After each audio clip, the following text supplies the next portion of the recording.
Salut, on se retrouve aujourd'hui pour parler du jean, puisqu'un de mes abonnés m'a posé la question de comment choisir un jean.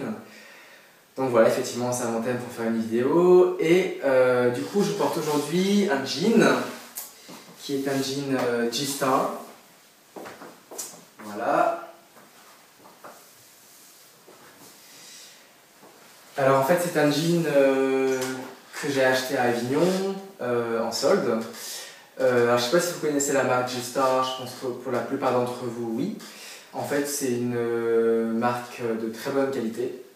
Vraiment, tous les produits qu'ils font sont très bien finis, les coutures tiennent très bien. La qualité des tissus et des matières, voilà, c'est tout le temps très bien choisi, avec beaucoup de finesse. Du coup, le prix va aussi avec tout ce travail, c'est-à-dire que c'est relativement cher. Ce jean, par exemple, coûte 129 €. Alors moi je suis en solde à moins 30%, voilà, ce qui fait un jean aux alentours de 90. Ce qui reste quand même plutôt cher. En plus c'est vrai que pour moi qui suis quand même un adepte des fripes, ou en tout cas de me dire qu'on peut très bien s'habiller et s'amuser en s'habillant sans trop dépenser, voilà, ça fait partie effectivement des vêtements un peu chers que j'achète.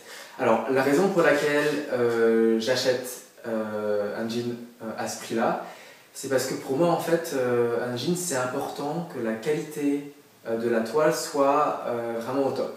C'est-à-dire que autant sur un pantalon qui peut être en coton ou un pantalon un peu plus fluide, en fait, quand on va marcher, quand on va se déplacer, le tissu en fait va être en mouvement. Ce qui fait que finalement, même si la qualité du tissu n'est pas au top, on ne le remarquera pas parce que en fait, le tissu sera complètement vivant à travers le mouvement. Or, quand on porte un jean, c'est une toile qui est censée être épaisse, qui est censée être rigide et qui du coup ne va pas prendre le mouvement comme ça. Et que tout à coup, on va beaucoup plus voir la matière, ou en tout cas la qualité et l'épaisseur du tissu, en l'occurrence de la toile jean, que sur un pantalon normal. Donc du coup pour moi c'est juste, je trouve ça important effectivement de porter de la belle qualité. Surtout que finalement un jean, si justement c'est de la bonne qualité, en fait il va se patiner au fur et à mesure, il va devenir de plus en plus personnel, et du coup c'est aussi souvent, en tout cas pour ma part, des pièces de ma garde-robe qui me tiennent vraiment sans rire 10 ans. Alors souvent ce que je fais c'est que en fait j'étais fidèle à Levi's pendant très longtemps en achetant que des jeans bruts et qui du coup sont devenus bleu très clair, mais au bout effectivement de 7-8 ans. Et c'est vrai que je trouve ça très beau, cette manière de s'approprier un vêtement et qu'ils nous suivent et qu'on ne soit pas dans de la consommation, mais vraiment sur, presque sur un vieillissement en parallèle. Donc c'est vrai que du coup, autant je peux vous dire, n'hésitez pas à aller en friperie pour décoter des pièces qui soient intéressantes et pas trop chères, autant pour le jean, je trouve que c'est important d'investir. Surtout que j'ai déjà essayé des jeans en fripe. Et en fait, ce qui se passe, c'est que finalement, un jean aussi, comme c'est une matière qui est assez rigide, elle va se travailler et elle va prendre petit à petit des plis ou la forme, ou votre forme. Et du coup, quand vous allez en friperie et que vous trouvez des jeans déjà portés, en fait, ils n'ont pas votre forme. Et alors moi, du coup, je me suis amusé à en essayer et en fait, j'étais pas très confortable dedans. Et donc voilà, c'est la raison pour laquelle, même si je suis adepte des friperies, je vous conseille vraiment d'acheter des jeans neufs pour qu'ils vous tiennent longtemps et qu'ils soient vraiment à votre taille d'une part, mais à votre forme. Après, si vous voulez porter des jeans où le contraste entre usé et non usé est plus important, du coup, ça vaut le coup de prendre des jeans qui ne sont pas bruts. Donc, comme ce jean que j'ai acheté. Alors, en fait, c'est la première fois que je prends un jean. C'est la première fois que je prends un jean qui finalement n'est pas complètement brut. Et en fait, j'ai vu ce jean en magasin et je l'ai trouvé plutôt beau.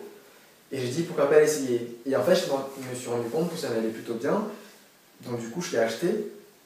Et je trouve ce qui est plutôt sympa, c'est que comme ça a été usé de manière artificielle, on est vraiment sur des contrastes très forts entre des parties très usées ou des parties voilà, qui ne sont pas du tout usées, qui restent très foncées. Donc voilà, finalement c'est un peu le seul intérêt d'acheter ce type de jean, c'est-à-dire vraiment d'être sur des contrastes très usés et neufs.